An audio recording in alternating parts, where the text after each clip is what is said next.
The opinions expressed by the host and guests in this show are not necessarily the views of Children's Health Defense.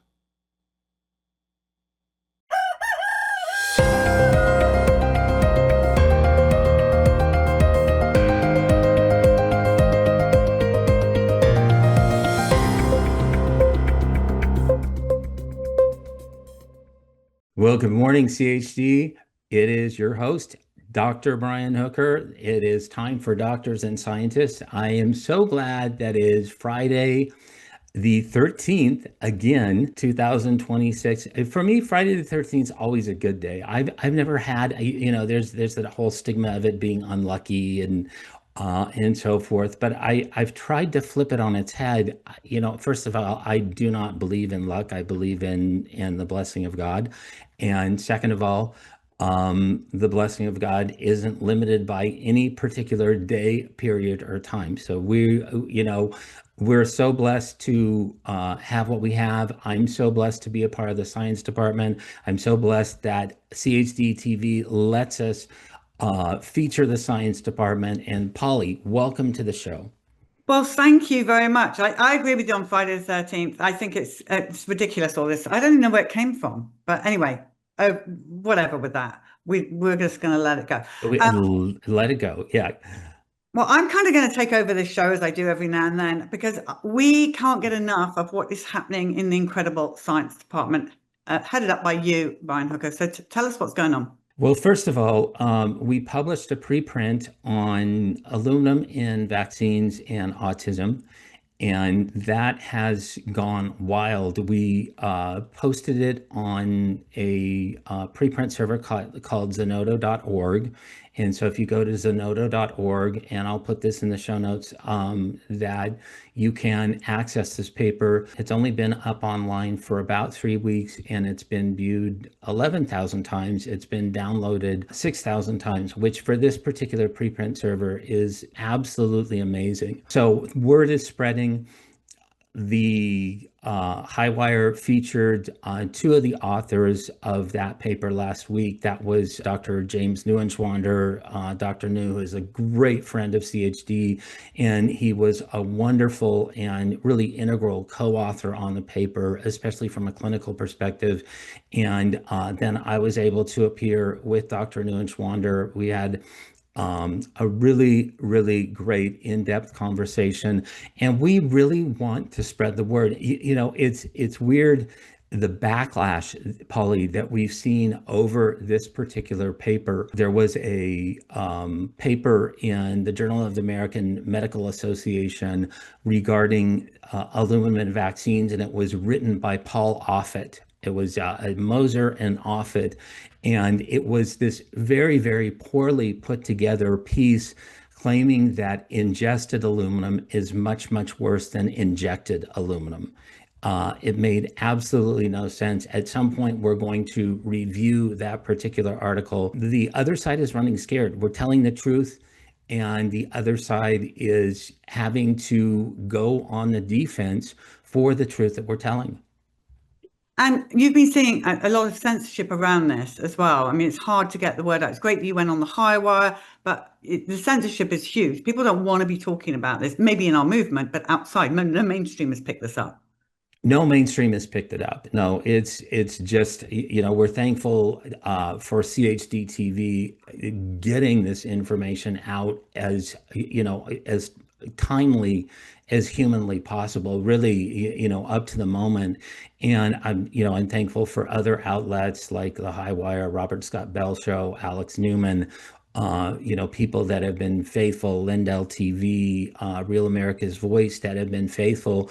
But there's crickets in the mainstream media, and everybody talks about how crazy we are, how aluminum is not toxic, and it, not enough makes it into the body. But it's clear, I mean, mechanistically, it's very, very clear what happens. Aluminum adjuvants form nanoparticles. They go directly into the brain, and we cannot be censored anymore. I mean, it's to the point where we need to demand that our voices be heard.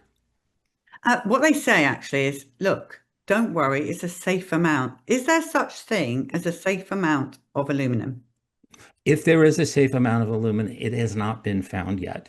It has absolutely not been found out yet. My rule of thumb is an safety limit of 5 micrograms per day of aluminum contamination in baby formula or a supplemental nutrition that they give to premature infants, and it's IV. It's IV supplemental nutrition.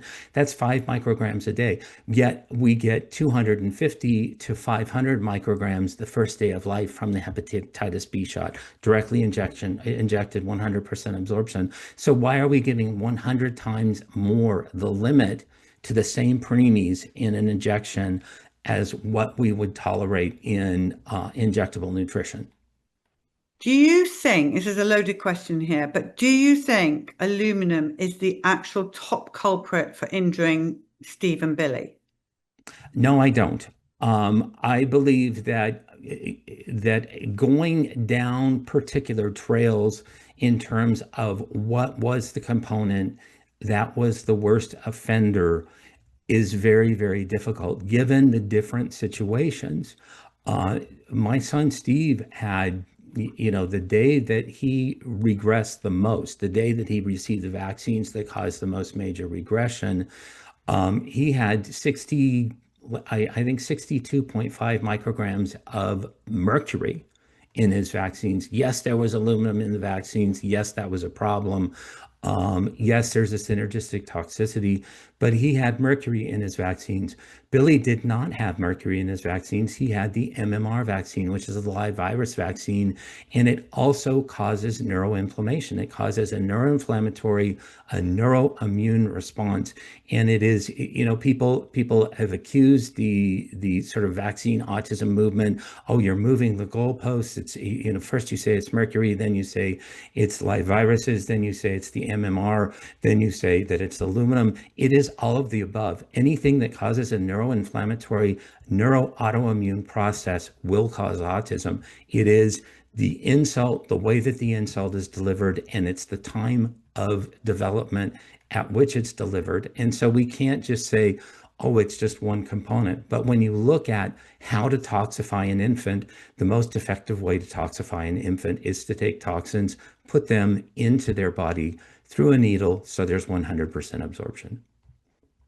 You know what we should do? We should actually pick a vaccine and get every single ingredient and actually show the people physically what we're putting into a bowl or whatever you want to do. Right. And that is what you're injecting into your child, because nobody in their right mind would be more fearful of measles over what's in the MMR. No. And if we even knew, the thing that is so preposterous is that Merck, to this day, we do not know exactly how much virus they add to the MMR vaccine. We know that they changed the virus level that they were adding to the vaccine in 1999, and then they added more even 3 years later in 2002.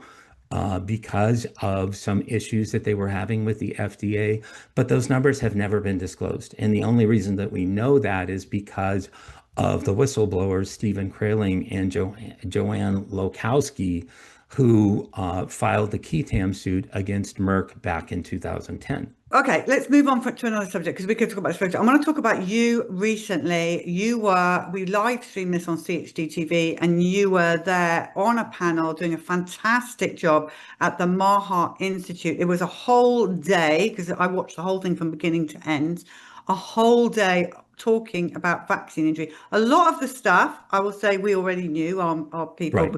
but still great. We cannot get enough of it. Talk about the day and what you learned from it and what it was all about. This was called the Massive Epidemic of Vaccine Injury.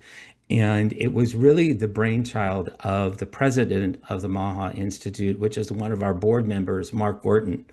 Mark is such a good friend to Children's Health Defense. He has done amazing work exposing the extent of vaccine injury. And that was really the theme of the day, is really how pervasive is vaccine injury. And, we started out looking at the chronic disease epidemic, specifically in children. There are at least 45% of all children in the United States have one chronic disease diagnosis. Now, there's some dispute around those numbers. I saw numbers anywhere between 40% and 54% of children today have at least one chronic disorder. That does include obesity, which I believe, absolutely is a chronic disorder, especially when you see some of the other disorders that are associated with obesity. And then looking at the impact of vaccines on that particular population. If you look at the number of individuals, the number of children in the United States right now that have at least one chronic disorder, Polly, that's 33 million individuals. 33 million. And when you look at the responsibility of vaccines in those chronic disorders, we know that 7-to-1 risk ratio of asthma, a chronic disorder, a 4-to-1, anywhere between 4 and 10-to-1, depending on the study, risk ratio of autism, a 2.5-to-1 risk ratio of developmental delays. In some studies, I did a study that we saw a 20-to-1 ratio in vaccinated versus unvaccinated children of ADHD. And I have to hand it to both Mark Gordon and Del Bigtree for really digging. They opened up the conference and they really dug into that information and really clearly showed how vaccines played such an integral role in the chronic disease epidemic that we're facing right now. We need to let the public know sheer numbers. And that's what we focused on. The first panel was on the childhood vaccination schedule. It featured Nick Hulsher, Toby Rogers, John Leake, and myself. And we really focused in on how the childhood vaccination schedule causes vaccine injury. And that was, I think it's so important that, we look at the childhood schedule and we look at how many needle sticks there are in the first year of life. When you start to look at that information and the information brought out, I chose to tell our personal story of what happened to my son. I think it was really, really important that people be able to personalize that this is, when your family gets a diagnosis, and Polly, you and I know this implicitly, really as well or better than anybody else. When you get a diagnosis of a vaccine injury, a severe vaccine injury in your family, it is the end of life as you know it. Everything changes. Everything becomes more difficult. People need to know that because that is the trajectory that so many people in the United States are on right now. Yeah, and just to back up on that, what people don't understand is it's not just the child involved, because that's painful enough. It involves your marriage, it involves you personally, mentally, it involves the grandparents, it involves the fighting families that say it's not the vaccines. It goes on. If financially you're ruined, you can never go out. Still, I don't see Brian and his wife, who are both friends of us, together. It will be one or the other. If I was to go to Brian's house in California, it would be either myself or my husband, John, because we have adults to look after who we can't just put on a plane and fly out. So and now I have grandchildren. I can't go to those grandchildren with my husband. Forget that. We're like single parents forever since that vaccine injury. That's what it's like. It is. There are very, very few people that have seen my wife and I at the same place at the same time. And if they have seen us, then we have Steve in tow, and we have our hands full in that particular situation. There is no social situation where we can take our son that we don't have to prepare before we leave. And then you are on high alert 24/7. These are families that experience immense PTSD. So many marriages have broken up. We're very, Marcia and I, John and Polly, are very, very fortunate that we're still together because it really takes two. I mean, I don't know what it would be like to be a single parent and take care of 1, 2, or like Kim Rossi takes care of 3 autistic daughters. She's amazing. And her book, it was something like, I'm no Mother Teresa or something, but Look it up, everybody. Kim Rossi, that book is a must-have book. I think you can probably get it on Amazon, but Kim Rossi has been around as long as Brian and I have for years. Here's a question, Brian. What is it going to take for this to end? How many more dead babies? How many more dead toddlers, teenagers from Gardasil? What is the number that is going to make people believe and understand us that vaccines are so dangerous? I mean, I don't know of anything more dangerous. Maybe chemotherapy. I don't know. Right. No, there isn't anything more dangerous. And you look at the widespread damage that has been done, and part of the danger comes from the fact that it is recommended, by the officials of the United States, the CDC, the HHS recommends the vaccination schedule. Up until very, very recently, the vaccination schedule was over 70 vaccines given in the first 18 years of life, and about 28 vaccines given within the first year of life. Very recently, that's changed. I'm very, very thankful for that. I think that we will see a downturn in the chronic disease epidemic. I also think that the more that we get this information out and the more that we're able to expose the lies of Big Pharma, because Big Pharma is going nuts right now. I mean, we are public enemy number one, and, there are enterprises that are afoot right now to curtail our message, to censor us, to throttle us scientifically, to throttle us in mainstream media, in social media. And so, I don't know how others feel about this. I feel like it's an out and out war that we're in right now in order to get the truth out. But I believe that we've hit a critical mass. I believe that more and more people are questioning the vaccination schedule. More and more people are opting out of the vaccination schedule. And when we look at, the possibility of having like a nationwide religious exemption to vaccination, we are winning. Well, now listen, this will bring us to this article, Robert F. Kennedy Jr.'s 1 year of failure. I want to talk about this for a second, because here's where I just want to say quickly where I'm at with it. I'm sick of people telling me, it's not, there you go, it's in the Lancet, which is, well, we've had a lot of issues over the years with the Lancet. But anyway, 1 year of failure for Robert F. Kennedy Jr. I cannot tell you what a good position we're in right now compared to the position we were in before he got in. And I'm looking over at England right now as we speak, and they're freaking out about the measles, way worse than they are here in America. They're talking about mandating the MMR in certain schools in England. Everybody's got us up to account. We're not really in that situation we were in before. Yes, they're attacking him like crazy.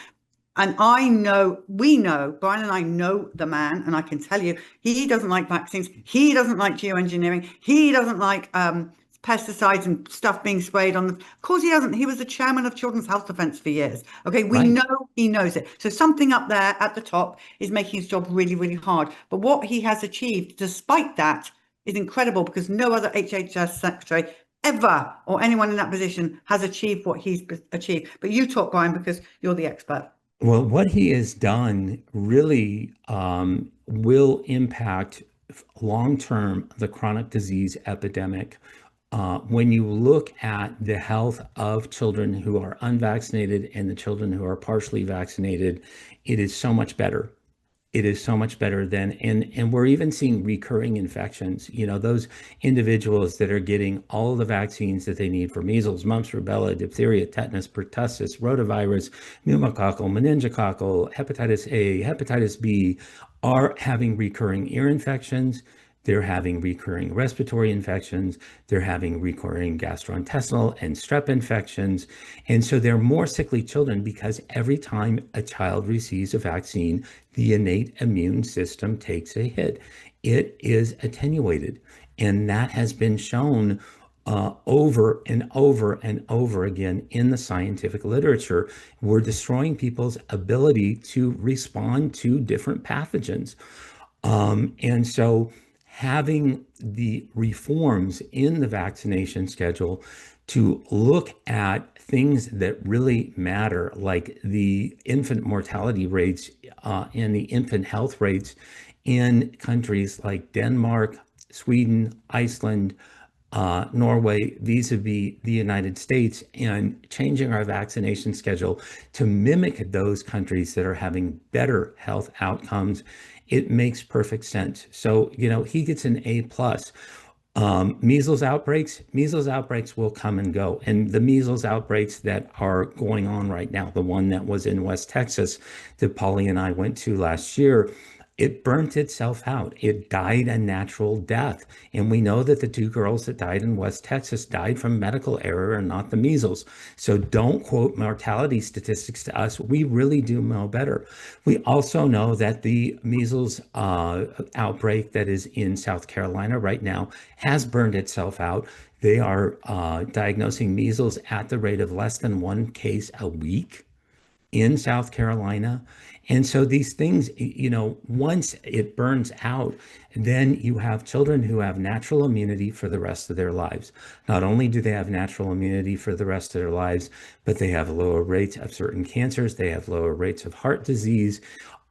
These infections, these infectious diseases, I think that they're really a rite of childhood.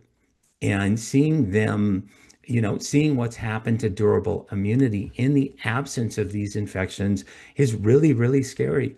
So reversing the tide is what Secretary Kennedy has done. He's also promoted health. He is out there on the front lines, encouraging people to eat healthy, to eat naturally, to have less additives, less preservatives, and less processed foods in their diets. I mean, I'm thankful for that. I'm thankful for that the tax dollars that we use that go to SNAP do not go to pure unadulterated junk food. Yeah, he's and going up against big ag, big food, big tech, all of those things he has to go up against to fight is much harder. I heard through somebody very credible that actually big pharma is not the most painful thing to be up against. The big chemical organizations are way worse and quite frightening. So I think he's doing a fantastic job. And my goodness, what would we be doing if he wasn't in? I mean, it would just be on and on up ghastliness. Now, this headline says measles is worse than expected in Utah, officials say. And I want to say to people, I'm so sick of these fear-mongering articles, really. It's going to be worse than expected if you go to hospital with your unvaccinated child with measles. Please don't do that. It's odd that they're reporting this. I looked at this article in depth and wanted to know more because the rate of hospitalizations due to the measles is higher for two reasons. The first reason is that people are panicked over the measles, so they take their kids to the hospital. They see a rash, they don't know what to do. The practitioners don't know what to do.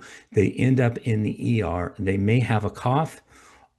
We know how to treat the cough because of people like Dr. Ben Edwards and Dr. Richard Bartlett, who have done revolutionary work on that. We know how to treat the virus. We need to treat it with vitamin A, 2 doses of vitamin A at the very beginning of the signs of infection, very beginning of a rash, 2 megadoses of vitamin A. That helps any type of photosensitivity. It helps to prevent any type of long-term damage, and it does curtail the duration of the virus. The other thing that we're seeing is that the strains of measles are different. And there are differences in the presentation of the measles in general. We saw this in West Texas. We saw more comorbidities in West Texas. There were more bacterial infections in West Texas, partially because of the dust that is kicked up. That kicks up a lot of bacteria that can be inhaled into the lungs. Also, the use of pesticide residues and the oil wells. Everywhere you look at West Texas, you see an oil derrick. And so there's a lot of petrochemicals there. But there is something unique going on in Utah. It's very unique to what we also saw in West Texas. Kids are going to the hospital more, and I'm scratching my head, wondering why they're going to the hospital more. And I pray to God that the hospitalists will treat them appropriately. And when, bacterial pneumonia rears its ugly head, that they get the proper course of antibiotics due to the proper standard of care, not what happened to Kaylee Fair, not what happened to Daisy Hildebrand. Quite right. And this last article here, CDC official MMR vaccine does not guarantee protection against measles. It does not guarantee protection against the measles. One, according to the CDC themselves, the durable protection from one measles shot given at 12 months of age is 93%. If you get a booster, then between 4 and 6 years of age, then it's 97%. But then it wanes afterwards. So you see measles in adults like me, like Dr. Ben Edwards, because the measles vaccine efficacy can wane as high as 4% per year. The other thing that we're seeing is that 93% and 97% efficacy is based on the strains of measles that circulate in the United States. There are other strains of measles that are brought in. They're imported. They come in from foreign countries.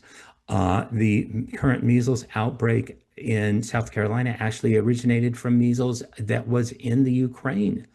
And so the measles vaccine is not necessarily going to be 93 and 97% efficient for those strains of the measles. So yeah, you can get an MMR vaccine, that's fine. But it does not guarantee that you will not get the measles. You know, people like me know it firsthand. 3 times I got an MMR vaccine through my lifetime. And granted, it's been a long time since I've had an MMR vaccine, but I still ended up getting the measles. So, Ralph Abraham, Dr. Ralph Abraham, in this particular article, absolutely right. Yeah, I mean, look, here's the bottom line, is it not? So if you've got your child and you're scared of measles and you're going to go and give it the MMR vaccine, it's more likely to die from the MMR vaccine or more likely to be injured like Billy and Steve and never live on their own for life. Or you can catch yourself a little bit of measles, which is what my mum did to me when I was a child. And thank God, because I walked into the Gaines County, I did not catch measles like the vaccinated people did. And I was fine. I've just been with a couple of young children who had measles. And, you know, Brian, I just want to say this one thing. In our day, when you and I were growing up, being ill with a temperature was no big. Our parents would be like, go to bed, here's some water, flannel on your head or whatever, but stop complaining. There was no TV or screen games or stuff like that. We had to read comics or whatever we were lucky enough to have. But now everyone's afraid. My child is going to die. I'm going to have to take it to hospital. It has a fever. It has got spots. I mean, it's like we've got hysterical over it. Measles is a nothing burger if it's treated properly, just like flu and everything else. Right. Right. Well, and I think that it's even worse after COVID because there was so much fear that was tossed onto society over a virus that had a mortality rate of 0.3 case mortality rate of 0.35% in the general population. I mean, that's like 3 per 1,000 people that contracted COVID on a case basis throughout the population. And these were mostly elderly people or people that had comorbidities. We have been peddled fear against infections, fear against infectious diseases. And it's odd. People are very scared. You know, you get out into the general population, the people that don't live what we live every day, Polly, and you know, basically don't have fear of infectious disease. Quite frankly, we have bigger fish to fry right now.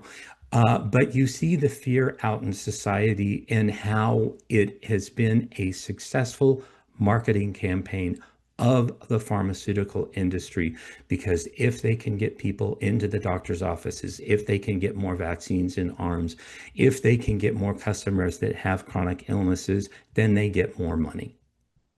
Exactly right. And that's why we're going to let you end the show in a second because it is your show. I have to remember that. But what we're going to play after the show is a section from Vaxxed II, and it's about the doctors. When we ask the question, what training did you have when you were at medical school? You want to listen to what they say, because I regret the day that I bowed down to my family doctor and worshipped him on trusting him with my children and their vaccine schedule. You have to be in charge. And these doctors will wake you up to the fact that not only have they had no training, they're also getting paid. They're getting incentivized to vaccinate your child. But Brian, over to you, your last comments and you closing the show. I love doing shows with you, Brian. Well, thank you so much. I look forward to this every month we get to do a show. So thank you everybody for joining us for this important episode of Doctors and Scientists. Good things coming out of CHD Science. We are producing the science that others dare not produce, that others will not produce. We're very, very excited about that role. We're very, very excited about the opportunity to educate individuals. This is not just for scientists. I don't want anybody to be sidelined from reading science, from understanding science, and being able to make informed decisions, especially for your own family. And so please, please read science, digest science, check out the science tab at childrenshealthdefense.org. Check out CHD TV. Wonderful content every day, and you have a wonderful Friday. My name is Lisa Rankin. I'm a family physician. I'm Dr. Judy Mikovich. My name is Dr. Patricia Ryan. So I'm Paul Thomas. I'm a professor of medicine at West Virginia University School of Medicine. I'm Cornelia Franz. And you are a pediatric doctor? I am a pediatric doctor. And how long have you been practicing as a pediatrician? A really long time. Over 30 years. I'm Cami Benton. Jane Orient. I'm an internist in Tucson, Arizona. I'm Dr. Ramon Ramos. I'm a pediatrician here in Savannah, Georgia. I'm an emergency room physician. My name is James Neuenschwander. I'm a physician in Ann Arbor, Michigan. My name is Dr. Sherry Tenpenny. I'm from Cleveland, Ohio. I've been researching problems associated with vaccines since September of 2000. I put well over 20,000 hours of my own time into researching these problems with vaccines. Dr. Bob Zajac. I'm a board-certified pediatrician. My name is Tatiana Buhanic. My qualifications, first of all, I'm a mom, and I believe that's my most important qualification, and I just happen to have a Ph.D. in immunology in addition to that. We couldn't believe the medical profession as they started to come to the bus. It took a lot for those people to stand up and talk. I mean, they've seen what happens to doctors and scientists who've taken this issue on and who've been destroyed. Doctors, nurses, people with the top of the top qualifications in the medical world. And the story they've been told by their colleagues, by public health, by their pharmaceutical industry sponsored medical education was in fact a grand lie. So when you first started out to be a doctor, what kind of training did you get on vaccines? Honestly, I don't remember very much conversation at all. We were just taught that they help prevent disease. We were told on our rotations that vaccines were safe and effective. Here's a schedule. We are not taught what's in those vaccines. We are just taught what the schedule is like. Safe and effective, and they've saved millions of lives. We learned the schedule. We did not learn what was in them. It was more philosophically vaccines than the science behind it, I guess, if you will. As you know, medical doctors don't have a lot of training in vaccines. If you are one of those people who knows more than doctors, that's fine, no vaccinations, but you're not allowed to go to the doctor anymore. Okay? Why would you even want to go to a doctor who knows less than you do? It's amazing, but they didn't teach us very much. Very little. Very little. And what you got basically was told, these are the things that you need to give to your patients. It was just more about administration of the vaccines rather than the real effects and risks associated with them. Here's the schedule. These are the saviors of mankind. They're safe, and you need to make sure everybody's vaccinated. In the field of vaccines, everything is great, everything is safe and effective, everything has been determined. There is no need to go back and look at it again. Just like everybody else, I have to go to the insert and look what's in it. I don't know what they put in vaccines. And so I kind of thought that they were saline water and like bits of viruses and it, super safe. And yeah, you learn about adjuvants and you learn about the immune system and how it works, but as far as what the vaccine actually does, and you never heard about the negative effect of a vaccine. Never. Zero. None. The whole argument of your doctor has done all this research. Well, if they've done it on their own, maybe. Yeah. Well, since there was no discussion of there being anything bad about vaccines, and unless you spend some time on your own, investigating, you have the presumption that vaccines are good and that everyone should get them and that you should make sure that every child coming into your office is getting them on schedule or they're going to have some horrible illness. So there wasn't any training. There wasn't any looking at side effects. There wasn't any of that. So nothing. Would an immunologist be probably, of all the medical professions, someone that is near to being an expert? I would say no one is an expert in vaccines, absolutely no Parents one. are, by the way. Yes, because no one is being taught about vaccines in schools. And so basically in vaccine field, you really have to be a self-taught expert. If doctors don't know about vaccines because they've had no training, then who are you going to trust? You have to trust the parents. You have to listen to the parents.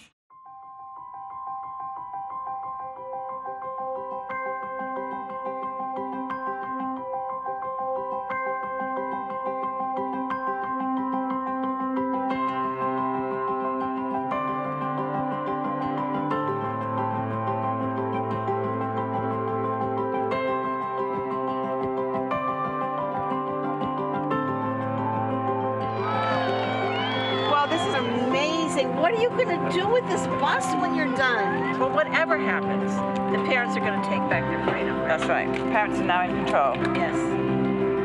The right people. That's right. See all those hearts? See those right there? Yeah. They are all for you. All for me? All of those hearts. Look at all the different colours coming up now. The colours are coming up. Every single one of those is for you. Cool, isn't it? Yeah, that's how much people love you. They love me too. They really do. Yeah, baby, people love you. They love you a lot.